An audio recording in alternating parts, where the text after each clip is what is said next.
ভগবান আমার সাথে যেই অন্যায়টা করেছে সেটা ঠিক ছিল, কিন্তু সেম অন্যায়টা ভগবান আমার সন্তানদের সাথে করলো। কোনো দিন যদি ভগবানের সাথে সামনাসামনি হয়, অবশ্যই এই প্রশ্নটাই আমার থাকবে। তো কী প্রশ্ন সেটা, পুরো ভিডিওটা অবশ্যই দেখো। সুপ্রভাত সবাইকে, কেমন আছো সবাই? ভালো থাকো সবাই, সুস্থ থাকো। আমাদের শরীরটা একটু একটু খারাপ আছে, আমার তো একদমই খারাপ। আর গুগলেরও আজকে একটা বিপদ হয়েছে, কি বলবো আর। নতুন নতুন দিন আর নতুন নতুন করে এক একটা করে বিপদ আপদ নিয়েই চলছে জীবনটা। তো আজকাল একটু ছাদে উঠে হাঁটাচলা করতে আসি, তো তাই দেখালাম তোমাদের কি সুন্দর সুন্দর ফুলগুলো ফুটেছে। সারা রাত কাল ঘুমাতে পারিনি জানো তো, কারণ চোখ থেকে সমানে জল পড়েছে, চোখ ফুলে গেছে, চোখ নাক একপাশ পুরো অবশ হয়ে গেছে, কিছুই নিঃশ্বাস নিতে পারছি না, শুনতে পাচ্ছি না, চোখটায় ঝাপসা দেখছি। জানি না, হয়তো এটা ডায়াবেটিসের কারণেও চোখের পাওয়ারটা কি এরকম হচ্ছে জানি না সেটা আমি।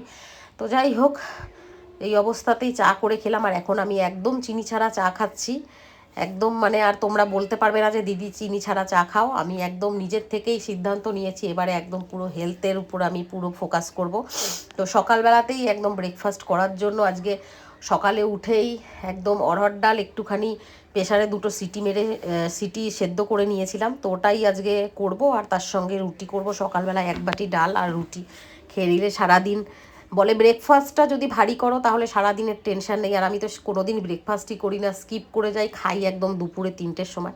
তো আজকে আর ওটা হবে না, ডাল করে নিলাম, একটুখানি পেঁয়াজ আর টমেটো দিয়ে কুচিয়ে, কাঁচা লঙ্কা কুচিয়ে 1 চামচ ঘি দিয়েছিলাম। আমি দেখেছি যে ঘিটা নাকি খাওয়া যায়, অল্প করে যদি খাওয়া যায়। তো তোমরা অনেকেই কমেন্ট করছো যে না দিদি ঘি খেও না ফ্যাটি লিভারে। তো একদমই তোমরা অনেকেই অনেক কিছু জানো, হয়তো আমার জানা ছিল না, তাই আমি খেয়েছি। তো আর নেক্সট টাইম হবে না, ঘিটা অ্যাভয়েড করব। এতদিনে তো বিরিয়ানি পোলাও খেয়েছি, ওগুলো কোথায় যাবে বলো, ওগুলো তো সব বেরোচ্ছে ওইগুলো। তো খেয়েছি, যাই হোক, এবারে আর এই রকম ভুল হবে না। তোমরা আমাকে অনেক সাজেশন দাও, ভালোবাসো বলেই বলো, সেটা আমি বুঝেছি। তো আর এরকম মিস্টেক হবে না। আর মনাকেও খাইয়ে দিলাম ব্রেকফাস্ট, কারণ ওর খাওয়ার ঠিক ঠিকানাই থাকে না। বাড়ি থেকে যদি খাইয়ে পাঠিয়েছি তো খুব ভালো, না হলে ও যদি বিকেল 5টাতেও আসে তো ওই সারাদিন না খেয়ে থাকে। 1 বোতল জল দেবো, সেইটাও শুদ্ধ ও নিয়ে যায় না। তো আর এইদিকে এদের কোনো ভয় নেই যে গাড়িটা, এত বড় গাড়িটা দাদা বার করছে, একটু সরে যায়, কোনো ওদের তাতে যায় আসে না। গাড়িটা কিভাবে বার করবে না করবে ওদের কোনো মাথা ঘামানো নেই। তো মনা যাওয়ার সময় গাড়ি বার করলেই আমি একটু চাকায় জল দিয়ে দিই, কারণ মা বলে যে চাকাটাকে ঠান্ডা রাখবি সব সময়। তো সেই জন্য, আর আমি এদিকে ওপরে এসেছি মনাকে ছেড়ে, এসে দিকে এই পিছে পিছে এইগুলো চলে এসছে। আর আমি আড়াল থেকে দেখে ক্যামেরা করছি যে ম্যাক্সের রিয়াকশানটা।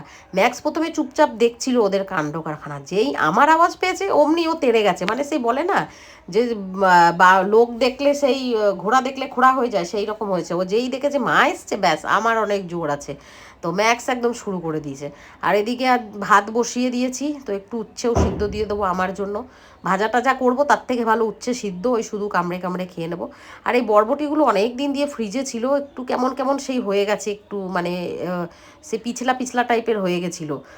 তো ওইগুলো আর ভাজা টাজা করিনি, তরকারিও করবো না, ভাবছি আজকে বেটে দেবো। আর প্রচণ্ড সর্দি হয়েছে, নাক থেকে জল পড়ছে, হাত পা ব্যথা। তো ওই রসুন কালো জিরে খুব উপকার, তো একেবারে ওই বরবটিগুলো এর সঙ্গে বেশ মানে বেটে নেবো, তাহলে হয়ে যাবে। আর গুগলকে দিয়ে একটু চিকেন আনালাম, কারণ ম্যাক্সদেরও চিকেন লাগবে, আর আমার আর মাছ খেতে ইচ্ছে করছে না, সর্দি তো, ভাবলাম একটু ঝাল ঝাল করে একটুখানি চিকেন করব।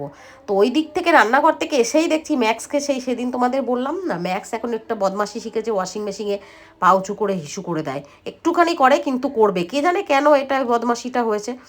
গুগল গেছিলো চিকেন আনতে, তো কেক নিয়ে এসছে দুটো।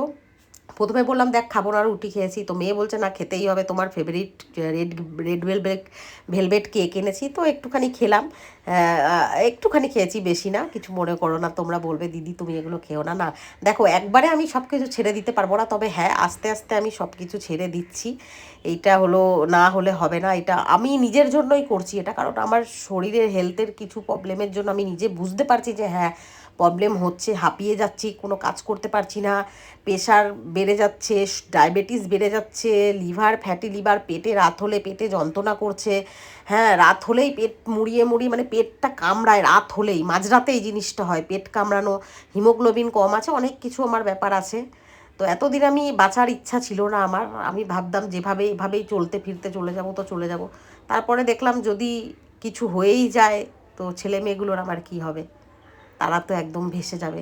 বাবা নেই, আমি ওদের রক্ষা করেছি, কিন্তু আমার কিছু হয়ে গেলে কে রক্ষা করবে? তো সেটা ভেবে পরেই আমাকে ভালো থাকতে হবে। আর এই কালো জিরাগুলো দেখলাম কি পোকা হয়ে গেছে, তো ওই বরবটির ভেতরে কালো জিরে রসুন তেলে ফোড়ন দিয়ে একটুখানি ভেজে নেব, ভেজে তারপরে ঠান্ডা হলে মিক্সিতে বাটবো। শিলনোড়া থাকলে তোমরা শিলনোড়াতেই বাটবে, খুব সুন্দর লাগে। আর 2-4 দানা গোলমরিচ দেবে, গোলমরিচের ঝালটা গলাতে লাগলে খুব ভালো লাগে বাটাতে। আর আমার সর্দি তো, রসুন আর কালো জিরাটা খুব উপকারের জন্য। আর গুগলকে দিয়ে চিকেন আনিছি, তো চিকেনের আমি সামান্য 1 চামচ মানে তেল দিয়েই আমি রান্না করব। দেখতে থাকবে তোমরা রান্নাটা, লো অয়েলে বলে না সেরকম করে করব। তো আজকে একটা কথা মানে খুব মনে পড়ছে, আমাদের কপালটা দেখো, আমরা অনেক ছোট বয়সে আমরা আমার বাবাকে হারিয়েছি, আমার মা মানুষ করেছে। তো ঠিক আছে, সেটা ভুলেও গেছিলাম যে আমরা না হয় আমার বাবাকে পাইনি, ঠিক আছে, আমাদের ছেলেমেয়েরা তো ভালো আছে, ছেলেমেয়েরা ভালো থাকবে, ওদের তো জীবনে সুখ সুখ স্বাচ্ছন্দ্যগুলো ভোগ করতে পারবে। কিন্তু দেখো বিধাতার কেমন খেলা, ভগবানের কী রকম মানে খেলা, আমি সেটাই ভাবি। আমার ছেলেমেয়েগুলোর সাথেও ভগবান সেম করলো যেটা আমার সঙ্গে করেছে। আমরাও এইরকম 6-7 বছর থেকে বাবাকে হারা মানে মানুষ হলাম, আর আমার ছেলে মেয়েগুলো তাই। মেয়েটার আমার কি এমন বয়স, কি এমন বয়স বলো তো? আমি সেটাই ভগবানের কাছে বলি, ঠাকুর তুমি তো কিছুই আমাদের দাওনি, ছোট থেকেই অভাব অনটনের ভেতর থেকে মানুষ হয়েছি, তারপরে বাবা ছাড়া মানুষ হয়েছি, কতটা কষ্টের, কতটা যন্ত্রণা, লোকের লাঞ্ছনা গঞ্জনা, সবার দয়ায় মানুষ হয়েছি, যেটা সত্যি সেটা স্বীকার করতে আমার বিন্দুমাত্র লজ্জা লাগে না। এর ওর তা পড়া খাওয়া সেইভাবে চলেছি, হোস্টেলে থেকে মানুষ হয়েছি, মা থেকে দূরে, মা কি করে মানুষ করবে 3-3টে বোনকে হোস্টেলে রেখে দিয়েছে বাইরে, সেখানে থেকে মানুষ হয়েছি। তো আমার ছেলেমেয়েগুলো হয়তো খাওয়া পড়ায় কোনো কিছুতে অভাব কোনো দিন পায়নি ঠিকই, প্রথম দিকটা একটু সময় খারাপ গেলেও পরে আস্তে আস্তে ঠিক হয়ে গেছিলো। কিন্তু বাবার ছায়াটা কেড়ে নেওয়াটা কি ভগবানের খুব মানে এটা বিচার ছিল ভগবানের? ভগবান ভাবলো না যে ওই মেয়েগুলো বাবা ছাড়া মানুষ হয়েছে, এদের মাথার উপর থেকেও বাবার ছায়াটা কেড়ে নিলাম? সেইটাই বলি, ঠাকুরের বিচারের জানি না ঠাকুর আর কি কি কষ্ট লিখেছে, মানে এটা বলার কিছু নেই। তো যাই হোক, কষ্ট তো অনেক আছে, সে আর কিছু বলার নেই, সারাদিন আর কত কষ্টের কথা বলবো, কিন্তু সেটাই, যত কষ্ট মনে হয় আমাদের জন্যই ভগবানের খাতায় তোলা ছিল, সেগুলোই ভোগ করছি। তো এইদিকে দেখো বাটাটাও হয়ে গেছে, তো চিকেনটাও বসিয়ে দেবো এবারে। আর একটুখানি 1 চামচ মতনই আমি তেল দিয়েছিলাম, তার ভেতরে জিরে ফোড়ন দিয়ে পরেই পেঁয়াজ দিয়ে দিয়েছিলাম। তো পেঁয়াজটায় ওই পেঁয়াজের সেদ্ধ হতে হতে পেঁয়াজ থেকে একটা জল ছাড়ে, তো ওই জলেই আস্তে আস্তে করে ভাজতে ভাজতে তো একটু পোড়াও লেগে গেছিলো, আলুটাও দিয়ে ওর সঙ্গে কষে নিয়েছি আমি আলাদা করে না। আর ঢেকে ঢেকে কষলে কি হয় জানো তো, ওই যে ঘামটা আছে, ঘামটা মানে ওই ভাপানো স্টিমটা থেকেই যে জলটা পরে সেটা থেকেই কিন্তু ভালো মতন রান্না হয়ে যায়। তো আর সমস্ত যেটা আদা রসুন বাটা, একটু লঙ্কার গুঁড়ো আর কাশ্মীরি রেড চিলি পাউডারটা অ্যাড করি, তাই জন্য একটু কালারটা সুন্দর আসে। তো এইভাবে কষে কষেই রান্নাটা, চিকেন রান্নাটা করলাম। আগে যেমন একটু তেল বেশি হলেও মানে তেল বেশি করে দেবো, মাংস মানেই একদম স্পাইসি করে তেল বেশি করে দিয়ে সেরকম আর করবো না। হ্যাঁ খাবো, একবারে আমি খাওয়া ছেড়ে দিতে পারবো না, কারণ দেখো বাড়িতে মাত্র 3-4 জন মানুষ, সেইভাবে যদি এইভাবে রান্না করি তো ভাগে ভাগে আর কত ভাগে রান্না করব, তো করব, ছেলে মেয়েদেরও তো একটু হেলথ কনসিয়াস হতে হবে, ওদের জন্যও রান্না করব এরকম করে কম কম করে, ওরাও রান্না করলে ওরাও খেতে পারবে। তো এইভাবেই করে পরে ঢেকে ঢেকে আর রান্না করতে করতে আমার কাপড় কাচাও হয়ে গেল। আজকাল ওয়াশিং মেশিনে একটু কমই কাচা হয়, কারণ সেরকম জামা কাপড় হয় না, ওই মনার কটাই হয়। আর ডেলি জামা কাপড় কেচে নিলে পরে অত প্রবলেম আর হয় না একসঙ্গে কাচতে। ছেলেটা এত জামা কাপড় নোংরা করছে, রাস্তায় বেরোলেই ভিজে যাচ্ছে, আর গাড়ি চালালে পরে পুরো প্যান্ট জামা পুরো নোংরা হয়ে যাচ্ছে। ওকে রেনকোট কিনে দেওয়া হয়েছে, কিন্তু রেনকোট ও পরবে না কিছুতেই, কে জানে ওর ব্যাড হ্যাবিট। একদিক দিয়ে আমি ব্যাগের ভিতর রেনকোট ভরে দিই, ঠিক দেখি আমি ওর রেনকোটটা বের করে রেখে চলে গেছে।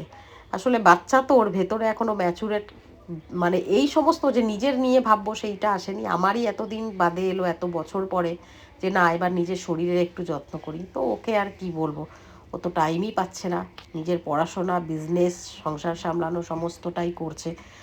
কথা বলতে বলতে আমার রান্না কমপ্লিট হয়ে গেল, ছাদে গিয়ে জামা কাপড়গুলো মেলে দিই। আর গুগলকে বললাম পুজোটা দিয়ে দে, কারণ ওর এখন কোনো কাজ নেই, ওর পরীক্ষা, তো ওই জন্য ঘরেই পড়ছে, এখন স্কুলে যায়নি, রুটিন পেয়ে গেছে। আর গাছের যেই জবাটা ফুটেছিল সেই এত বড় ফুলের সাইজটা দেখতে কি সুন্দর, এই ফুলটা ওর বাবা এনেছিল নার্সারি থেকে, আমরা দুজনাই গিয়ে এনেছিলাম। 5 রকম কালার জবা এনেছিলাম, তার ভিতর এইটা এখন ফুটছে, এখনও 4 রকম জবাটা এখন আর ফুটছে না। আর গুগল আসলে পরে ম্যাক্স এসে ওর সঙ্গে বসে থাকে, কেন জানো তো, কারণ একটু দিদি প্রসাদ দেবে, মায়ের সাথে বসলে তো আর প্রসাদ দেয় না।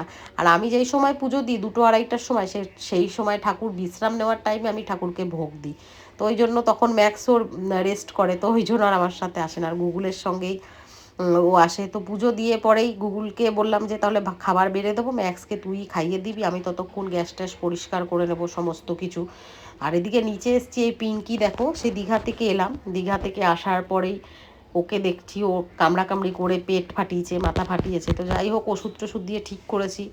আজকে আবার সকালবেলাতে দেখছি যে ওর মাথাটার ওপরটা এরকম জল জমেছে নাকি, একদম থুলথুলেভাবে ফুলে আছে মাথাটা। এবার ডক্টরকে ফোন করতে হবে, কারণ এদের দায়িত্বটা তো কিছুটা না পুরোটাই আমার উপরে। তো সেই জন্য ওই ডাক্তারকে ফোন করবো। আমি দেখছি হাত ধরে, ওর মনে হয় যখন ধরছিলাম ওর আরাম লাগছিল, তো ও সেই জন্য বেশ সুন্দরভাবে দাঁড়িয়ে আছে। তো ওদেরকেও খাবার দেবো। আসলে জানে যে এই টাইমটা সবার, এদের ঘড়ি না থাকলেও কি এদের টাইমটা সেট করা থাকে, তো ওই জন্য জানে যে এই সময়টায় খাওয়ার টাইম, ওই জন্য একদম ঘড়ি ধরে মিলিয়ে ম্যাক্সের খাওয়া হয়ে গেছে মানে জানে ওরাও খেতে পাবে এইবারে। তো দেখি এদের ওষুধপত্র তো সবই এনে রেখে দিই, অ্যান্টিবায়োটিক থেকে বেটাডিন, কাটলে ছুটলে ব্যান্ডেজ, স্প্রে, সমস্ত কিছু থাকে এখানে নিচে। জানে এরা মারামারি করে আসবে, আর আসলে পরেই একদম মা এদেরকে ট্রিটমেন্ট করবে। আর ম্যাক্স এদিকে হ্যাঁ হ্যাঁ করছে, বসে আছে। ঘরটা একটু মুছে দিলাম, তো ভিজা বলে আর জানলাটা বন্ধ করিনি। ওকে এবারে এসি চালিয়ে দিতে হবে, এসি না চালিয়ে দিলেই ওর মুশকিল। আর এইবারে আর একটা অঘটন ঘটেছে, গুগলের চোখ পুড়িয়েছে ধূপকাঠি দিয়ে। ওই নিচে গেছিলো ধূপকাঠি দিতে অফিসটাতে, তো ওখানে গেছে আর ওই পিঙ্কি ঝাঁপিয়েছে, তো চোখে একদম ধূপকাঠিটা পুরো ঢুকে গেছে। তো হাতের কাছে কোলগেট ছিল, কোলগেটটাই দিয়ে দিলাম একদম লাগিয়ে হাতে। তোর ম্যাক্সকে আর ওকে বললাম যে এসি চালিয়ে দিচ্ছি, তাহলে ওখানেই চুপ করে শুয়ে থাক দুজনা মিলে। আর মনা আসলেই লাঞ্চটা করে নেবো, কাজকর্ম সব আমার হয়ে গেছে। এবারে মনা আসলেই লাঞ্চটা করব। তো আমার জন্য উচ্ছে সিদ্ধ আছে, আর ওই বাটা, ওরা তো আগেই দেখে বললো বাটা বুটা খাবো না। খাওয়ার পরে যখন দেখে যে হ্যাঁ এটা তো বেশ ভালো খেতে, তো সেই তারপরে ওরা খাবে। আর চিকেন তো আছে, তো চিকেনটা দেখে বলে মনা বলছে খেয়ে দেয়। আমি মনা দেখে বলছে মা খুব সুন্দর হয়েছে তো দেখতে। গুগল বলছে যে মা আজকে জানিস 1 চামচ তেল দিয়ে রান্না করেছে, একদম ভালো হয়নি। তারপরে খাওয়ার পরে বলছে হ্যাঁ ভালো হয়েছে, বলছে মা এরকমভাবেই রান্না করবে। আর আমি সামান্য শুধু 1 পিস চিকেন, 1 পিস আলু আর একটু সামান্য ঝোল নিয়েছি, আর পাতলা করেই করেছি, একদম মশলা রান্নাও আমি করিনি। এবার থেকে এরকমই খাওয়া দাওয়া হবে আমাদের বাড়িতে, কারণ ভালো থাকতে হবে, শুধু খাওয়ার উপরেই ডিপেন্ড করে জীবন বাঁচা যায় না। তো যাই হোক লাঞ্চটা করি, তোমরাও সবাই তোমাদের খাবারগুলো এনজয় করো। আর খেতে বসে অবশ্যই হাতে ফোন নিয়ে আমার ভিডিওগুলো দেখতে থাকো, আর লাইক কমেন্ট শেয়ার করতে কিন্তু একদম ভুলবে না। আর তোমাদের যদি ভালো লেগে থাকে তাহলে অবশ্যই জানাবে যে কেমন লাগছে আমার ভিডিও দেখতে। আর এভাবেই সবসময় সাথে থেকেও আমাদের ভালোবাসা দিও। তো আজকের মতন এখানেই ব্লগটা এন্ড করলাম, দেখা হবে আরও একটা নতুন ভিডিওর সাথে। সবসময় তোমাদের ভালো লাগানোর চেষ্টা করি, আর কিছু পজিটিভ থিঙ্ক যেটা আমার উপর দিয়ে বয়ে যায় সেটাই তোমাদের সাথে শেয়ার করার চেষ্টা করি। সবসময় যে সব কিছু খারাপ হবে এর কোনো মানে নেই, জীবনটা এভাবেই চলতে হয়, ভালো মন্দ নিয়েই জীবন, তো সেইভাবেই চলতে হবে আমাদের। তো আজকের মতন বিদায় নিলাম, টাটা, দেখা হবে পরের ভিডিওতে। ভালো থেকো সবাই।